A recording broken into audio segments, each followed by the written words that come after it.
الحمدللہ الحمدللہ رب العالمین والصلاة والسلام علی سید الانبیاء والمرسلین اما بعد فاعوذ باللہ من الشیطان الرجیم بسم اللہ الرحمن الرحیم۔ الحمدللہ ہمارا درس قرآن کا یہ سلسلہ جاری و ساری ہے، اور آج ہم پڑھیں گے سورۃ آل عمران کی آیت نمبر 162 سے 162 162 سے آنورڈ۔ ارشاد باری تعالیٰ ہے افمن اتبع رضوان اللہ کمن باء بسخط من اللہ ومأواہ جہنم وبئس المصیر۔ اللہ فرماتے ہیں کیا وہ شخص کہ جس نے اللہ کی رضا کا اتباع کیا، جو اللہ کی رضا کا طالب رہا ساری زندگی، اور اس نے اپنے نفع نقصان، اپنی سوچ، اپنی ہوا و ہوس سب کو پیچھے چھوڑ دیا،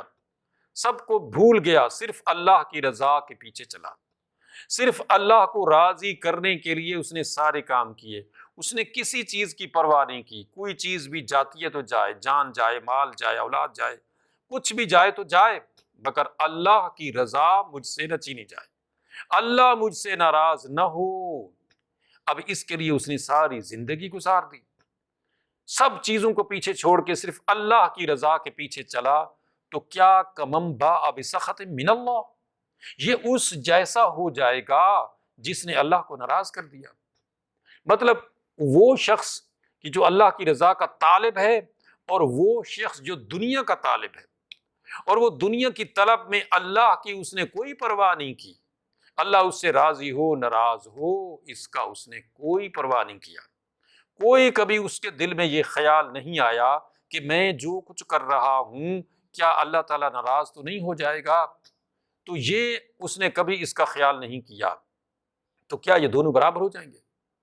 یعنی یہ ہے اصل مدعا اس دنیا میں یہ رہ کے آخرت کے لیے کام کرنے کا۔ اگر یہ نہ ہو کہ کوئی بندہ اللہ کی رضا کے لیے مصیبتیں جھیل رہا ہے، اپنا جانی مالی نقصان کر رہا ہے، صرف اللہ کی رضا کے لیے وہ سود چھوڑ رہا ہے، وہ جھوٹ چھوڑ رہا ہے، وہ ملاوٹ نہیں کر رہا ہے، اس کے ساتھ کوئی بھی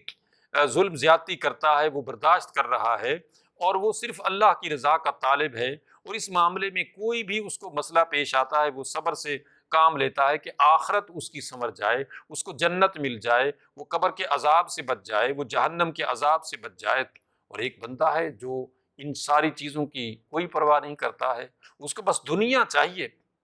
اس کے لیے چاہے وہ کسی کو قتل کرنا پڑے، کچھ ملاوٹ کرنی پڑے، کسی کے ساتھ ظلم زیادتی کرنی پڑے، رشوت لینی پڑے، شراب پیے، کوئی بھی گناہ کرے، اس کو یعنی کوئی پرواہ نہیں، اس کو بس اس دنیا کی لذت چاہیے، تو یہ دونوں فرمایا برابر نہیں ہیں۔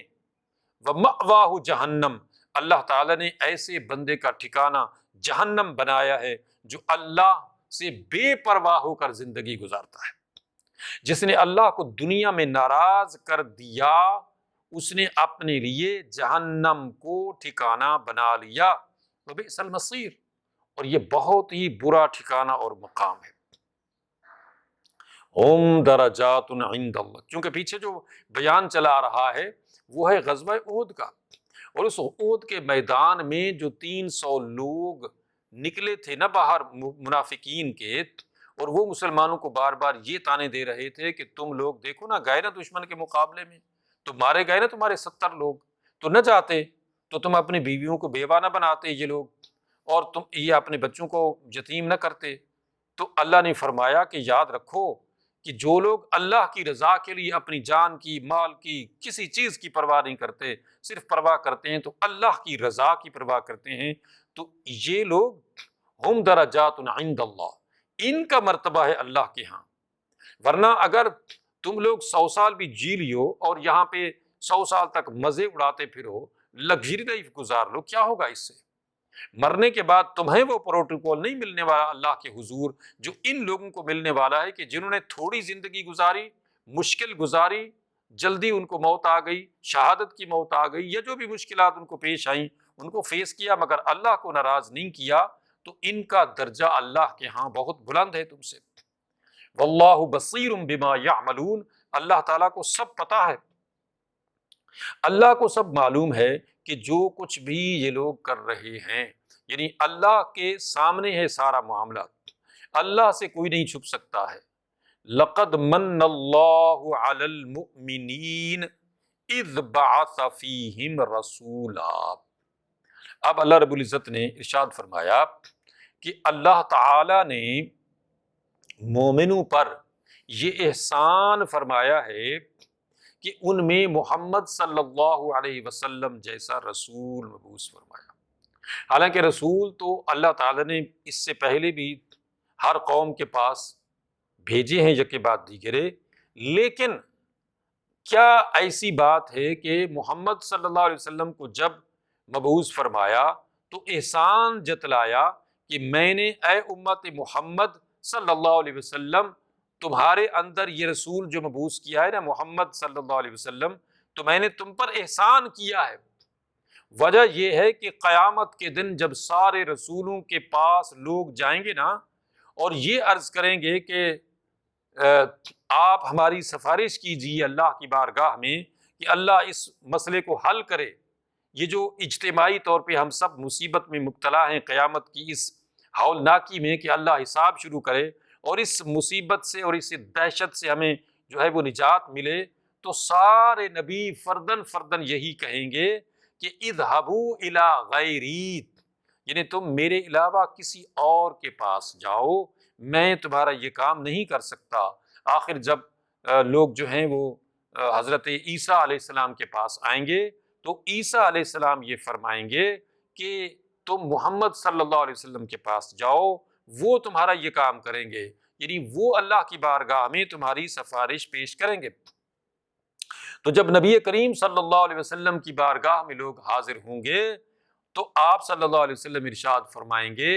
آنا لہا، یعنی ہاں میں ہوں اس کام کے لیے، میں تمہاری یہ سفارش، تمہاری یہ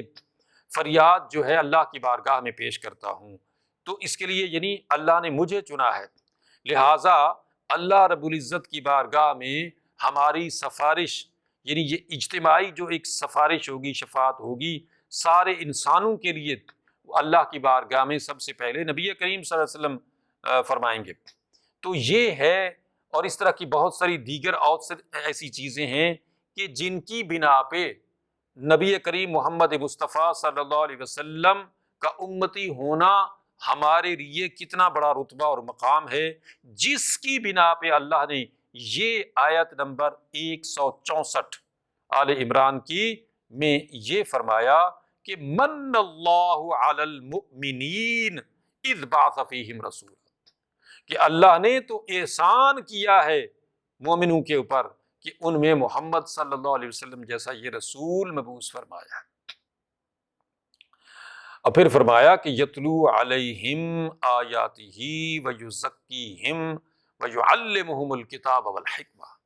یہ رسول صلی اللہ علیہ وسلم ان لوگوں پر اللہ کی آیات تلاوت کرتے ہیں، ان کا تزکیہ نفس کرتے ہیں، ان کا تعلق اللہ سے مضبوط کرتے ہیں، ان کے دلوں میں اللہ کی محبت اور چاہت ڈالتے ہیں، اور وَيُعَلِّمُهُمُ الْكِتَابَ وَالْحِكْمَةَ، اور ان کو کتاب و حکمت کی تعلیم دیتے ہیں۔ یعنی یہ خاص وہ باتیں ہیں،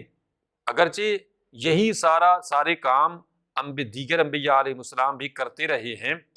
لیکن ہمارے نبی صلی اللہ علیہ وسلم کو جو بے شمار کئی چیزوں میں اللہ تعالیٰ نے برتری عطا فرمائی ہے اور خصوصی انعام و اکرام سے نوازا ہے، مقام محمود سے نوازا ہے، اور یہ شفاعت کبریٰ سے نوازا ہے، تو یہ وہ چیزیں ہیں جن کی بنا پہ یقیناً ہم بڑے خوش قسمت ہیں کہ ہم محمد مصطفیٰ صلی اللہ علیہ وسلم کے امتی ہیں۔ لیکن یہ بھی ضروری ہے سمجھنا کہ ہمیں اپنا امتی ہونا اپنے عمل سے، اپنے ایمان سے ثابت کرنا ہے، کیونکہ محض دعویٰ جو ہے یہ تو منافق بھی کرتے تھے۔ نبی کریم صلی اللہ علیہ وسلم کے پیچھے وہ نماز بھی پڑھتے تھے، آپ کے ساتھ جہاد میں بھی جاتے تھے، لیکن اللہ نے ان کے بارے میں قرآن میں ایک نہیں کئی جگہ فرمایا ہے کہ استغفر لہم او لا تستغفر لہم ان تستغفر لہم 70 مرۃ فلن یغفر اللہ لہم، کہ اے رسول صلی اللہ علیہ وسلم آپ ان کے لیے اللہ سے مغفرت طلب کریں یا نہ کریں، یا 70 مرتبہ بھی کریں تو اللہ ان کو ہرگز نہیں بخشے گا۔ کیوں؟ کہ ان کا دل ایمان سے خالی ہے۔ اس لیے اپنے آپ کو سچا سچا مسلم بنانا ہے، امت محمد صلی اللہ علیہ وسلم کا سچا سچا متبع بنانا ہے، تاکہ ہم یہ جو اللہ رب العزت نے اتنا بڑا اعزاز ہمیں بخشا ہے، امت محمد صلی اللہ علیہ وسلم کا امتی ہونا، ہم اس کے مستحق قرار پائیں بئی وجہ اپنے ایمان اور اخلاص اور للہیت اور خشیت ایزدی کی وجہ سے اور اتباع سنت کی وجہ سے۔ تو اللہ کے حبیب صلی اللہ علیہ وسلم کتاب و حکمت کی جو تعلیم دیتے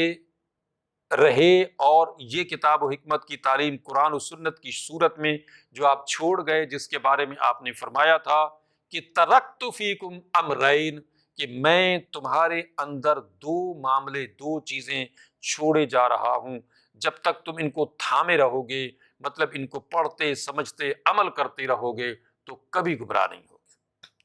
چنانچہ قرآن اور سنت کو تھامنے والا کبھی گمراہ نہیں ہو سکتا ہے، اس لیے کہ قرآن اور سنت وہ چراغ ہیں، روشن چراغ، کہ جن کی روشنی میں انسان کبھی گمراہ نہیں ہو سکتا ہے۔ اور اس لیے فرمایا کہ وَإِن كَانُوا مِن قَبْلُ لَفِي ضَلَالٍ مُبِينٍ، اس سے پہلے یعنی نبی محمد صلی اللہ علیہ وسلم اور اس قرآن سے پہلے یہ سب لوگ گمراہی میں پڑے ہوئے تھے، حالانکہ یہی لوگ کفار مکہ یا مشرکین مکہ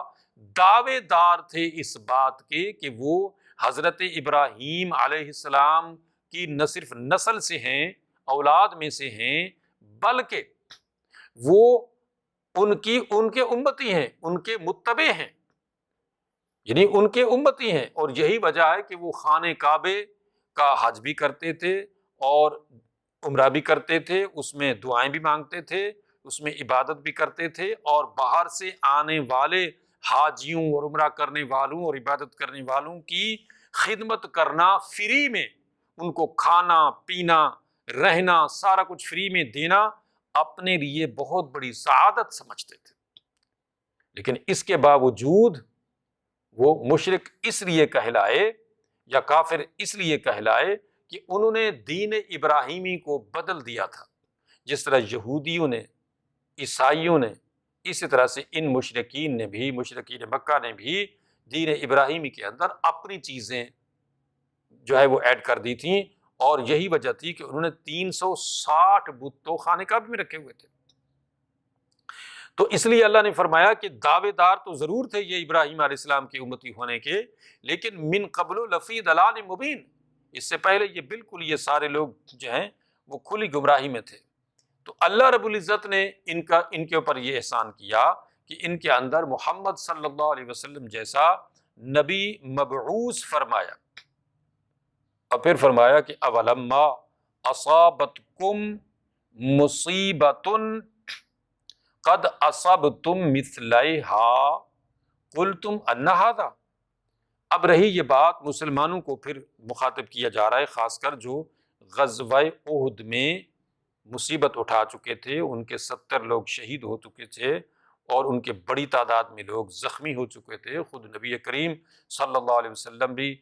شدید زخمی ہو چکے تھے۔ تو اب یہ لوگ پریشان تو تھے،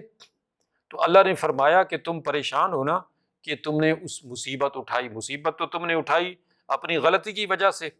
ان تیر اندازوں کی غلطی کی وجہ سے، لیکن پھر بھی یہ تو دیکھو کہ اصبتم مثلیہا، تم تو اس سے پہلے ان لوگوں کو یعنی مشرکین مکہ کو 2 دفعہ مصیبت میں ڈال چکے ہو۔ بدر میں تم ان کے 70 بندے مار چکے ہو،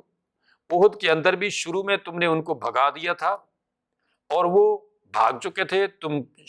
فتح حاصل کر چکے تھے، لیکن پھر یہ ہوا کہ ہوا من عند انفسکم، تمہاری اپنی غلطی کی وجہ سے تم جیتی ہوئی جنگ ہار گئے اور تمہیں اتنا بڑا جانی نقصان اٹھانا پڑا۔ تو اس میں جو ہے تمہارا سبق ہے، تمہارے لیے وارننگ ہے کہ تم نے اللہ کے رسول صلی اللہ علیہ وسلم کی مکمل پیروی کرنی ہے ہر معاملے میں۔ جو بھی اللہ کی طرف سے تمہیں احکامات دیے جاتے ہیں ان کے اندر یہ نہیں سوچنا کہ کچھ کو مان لو کچھ کو چھوڑ دو، اگر ایسا کرو گے تو اس طرح کی تکلیفیں اٹھاؤ گے۔ چنانچہ یہ صرف غزوہ احد تک محدود بات نہیں ہے، یہ قیامت تک کے لیے یہ وارننگ ہے کہ اگر تم اس طرح کرو گے نا تو کچھ چیزیں جی چلو مان لی، کچھ چیزیں چھوڑ دیں، اس میں اپنی مرضی داخل کر لی، تو پھر اسی طریقے سے تکلیفیں اٹھاؤ گے، پھر اسی طریقے سے تمہیں سیدھا کیا جائے گا، پھر اسی طریقے سے تمہیں سرزنش کی جائے گی، وارننگ دی جائے گی کہ تم اگر مکمل طور پہ نہیں نہ سیدھے ہوگے، مکمل طور پہ پیروی نہیں کرو گے رسول اللہ صلی اللہ علیہ وسلم کی، تو اس طرح کی مصیبتیں تمہیں اٹھانی پڑی جاتی رہیں گی۔ کیوں؟ ان اللہ علی کل شیء قدیر، یاد رکھو کہ اللہ تعالیٰ ہر چیز پر قادر ہے، وہ قادر اور قدیر ہے۔ جیسے اس نے تمہیں احد میں شروع میں اور بدر میں جو ہے وہ تمہیں جو ہے فتح سے نوازا تھا، اور تمہاری تعداد بھی تھوڑی تھی، سارا کچھ تھا، لیکن اس کے باوجود اللہ قادر و قدیر ہے، اور اس کے بعد اللہ نے یہ تمہاری جیتی ہوئی بازی الٹ دی، تو یہ تمہاری غلطی کی وجہ سے، تو اللہ قادر قدیر ہے، جو چاہے وہ کر سکتا ہے۔ وما اصابکم یوم التقى الجمعان فباذن اللہ۔ اور رہی یہ بات کہ یہ جو تمہیں مصیبت پہنچی تھی نا، تمہارے 70 بندے مارے گئے، تمہارے اتنے بندے زخمی ہوئے، تو یہ اللہ کی پرمیشن سے ہوا ہے، فباذن اللہ ولیعلم المؤمنین، اور اس لیے بھی کہ تاکہ اللہ تعالیٰ یہ ظاہر کر دے کہ جو لوگ مومن ہیں وہ کس طریقے سے اپنی جانیں قربان کرتے ہیں، اور ولیعلم الذین نافقوا، جو منافق ہیں اللہ ان کو بھی ظاہر کر دے۔ چنانچہ اس مڈ بھیڑ میں جو منافق تھے وہ تو شروع میں ہی نکل گئے، اور پھر جب مسلمانوں کو تکلیف ہوئی تو انہوں نے کہا جناب دیکھو نا، ہم نے منع کیا تھا نا نہیں جانا ہے، تو دیکھو کتنے لوگ مارے گئے۔ منافقوں نے یہ باتیں کی اور ان کی منافقت اور کھل کے آ گئی، انہوں نے کہا کہ اگر یہ نہ جاتے جنگ میں تو نہ مارے جاتے۔ وقیل لهم تعالوا قاتلوا فی سبیل اللہ او ادفعوا قالوا لو نعلم قتالا لاتبعناکم ہم للکفر یومئذ اقرب منہم للایمان۔ اللہ نے فرمایا کہ ان لوگوں سے جب یہ کہا گیا تھا کہ اللہ کی راہ میں لڑو، قتال کرو، دفاع کرو، تو انہوں نے کہا کہ ہم اگر یہ جانتے ہوتے کہ جنگ ہوگی تو ہم ضرور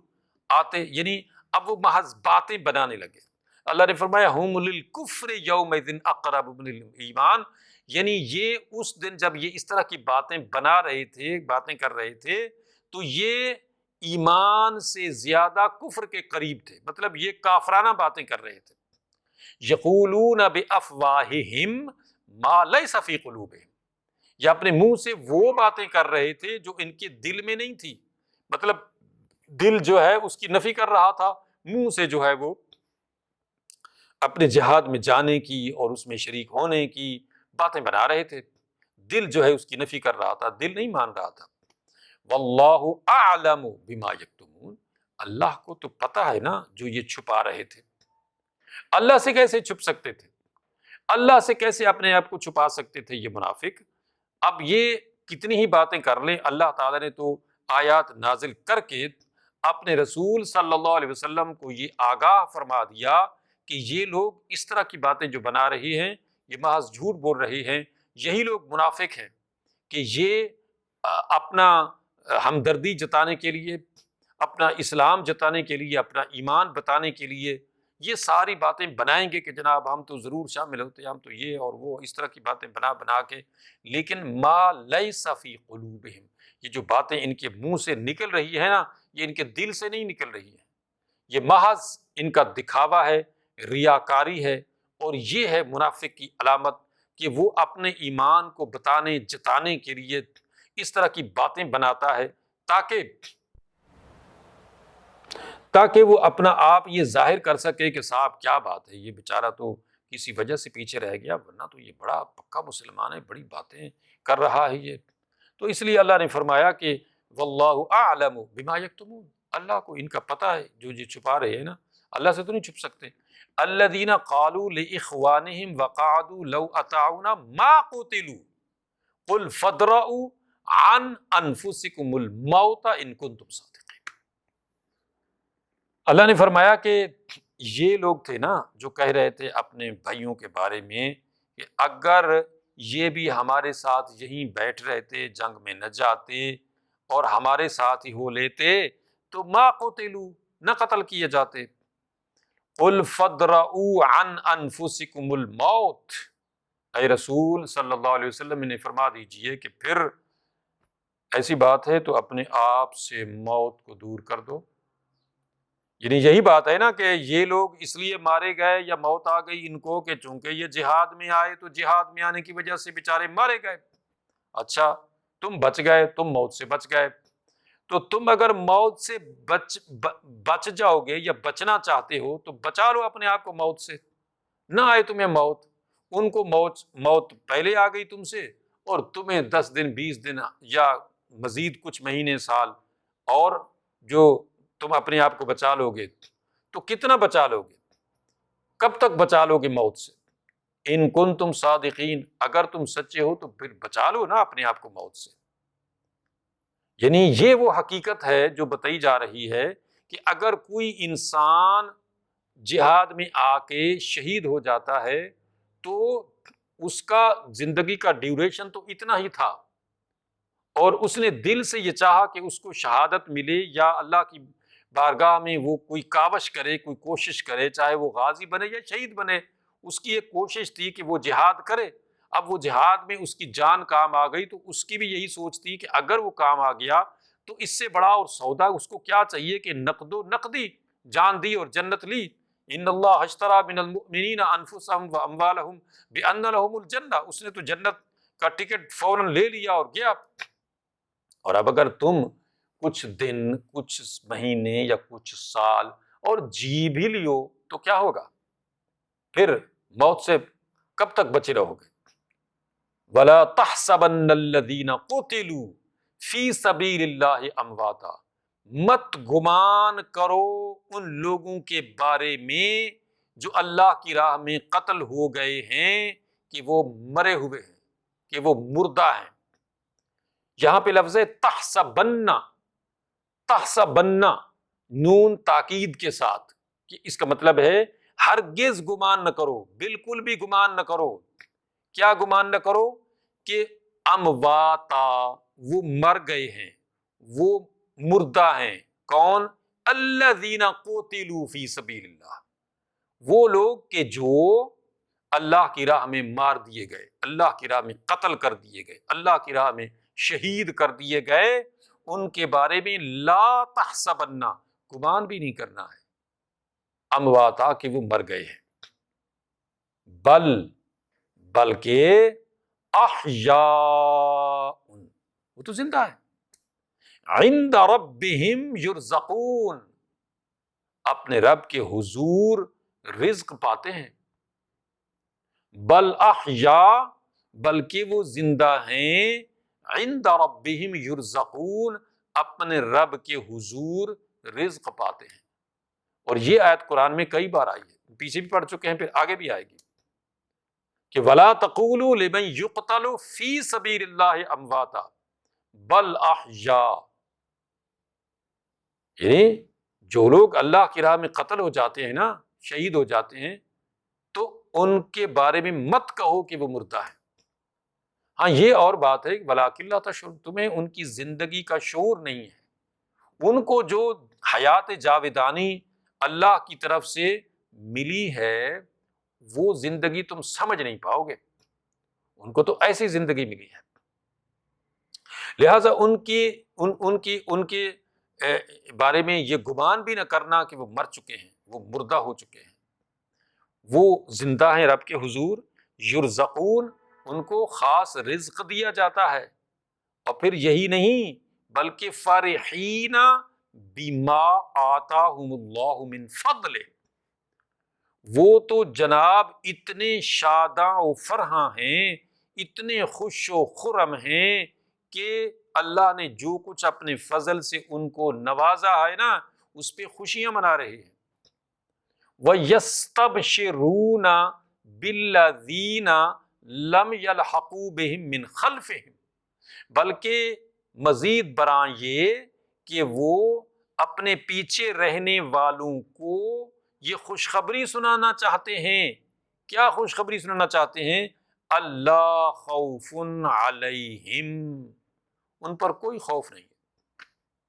ولا هم يحزنون،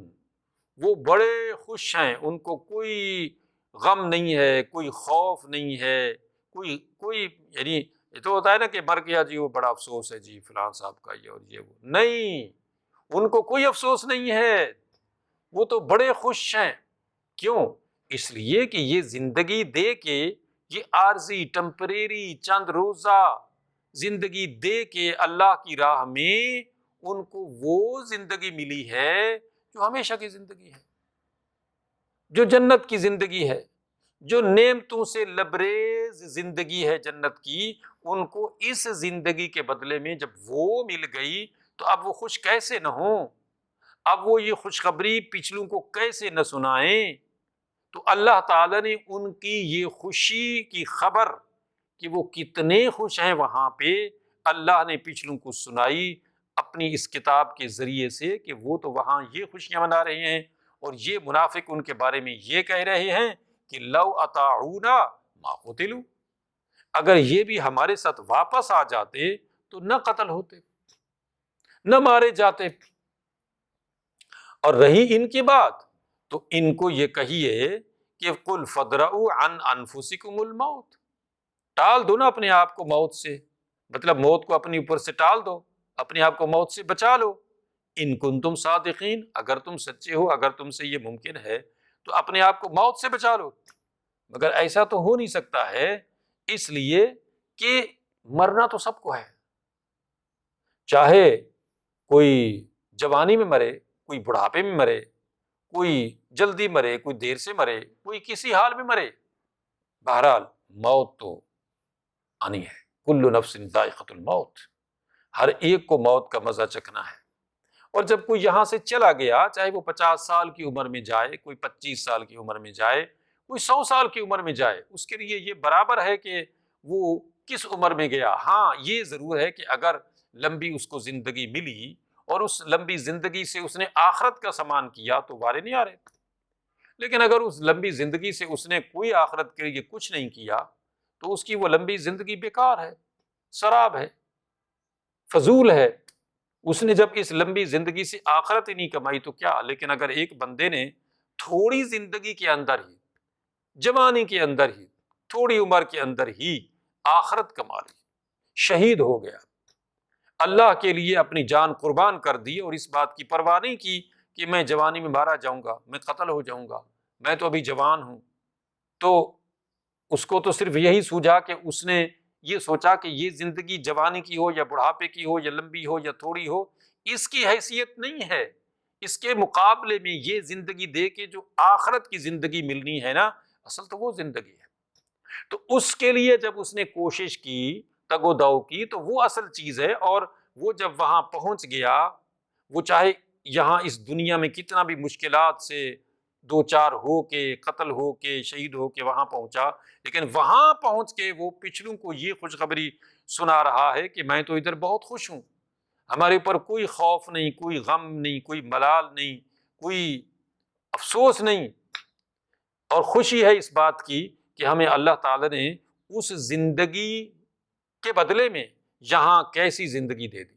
کیسی نعمتیں عطا فرما دی۔ اور یہ ہے وہ مضمون جو اللہ رب العزت قرآن میں ایک نہیں کئی جگہ اس کو بیان فرماتا ہے کہ میرے بندو، اصل زندگی وہ ہے، یہ زندگی نہیں ہے، اس زندگی سے وہ زندگی کمانی ہے۔ اس لیے اللہ کے رسول صلی اللہ علیہ وسلم نے فرمایا الدنیا مزرعۃ الآخرہ، یہ تو کھیت ہے، یہاں تم جو بو گے نا آگے جا کے کاٹنا ہے، یہ جیسا اب تم یہاں بو گے وہی تمہیں آگے کاٹنا ہے۔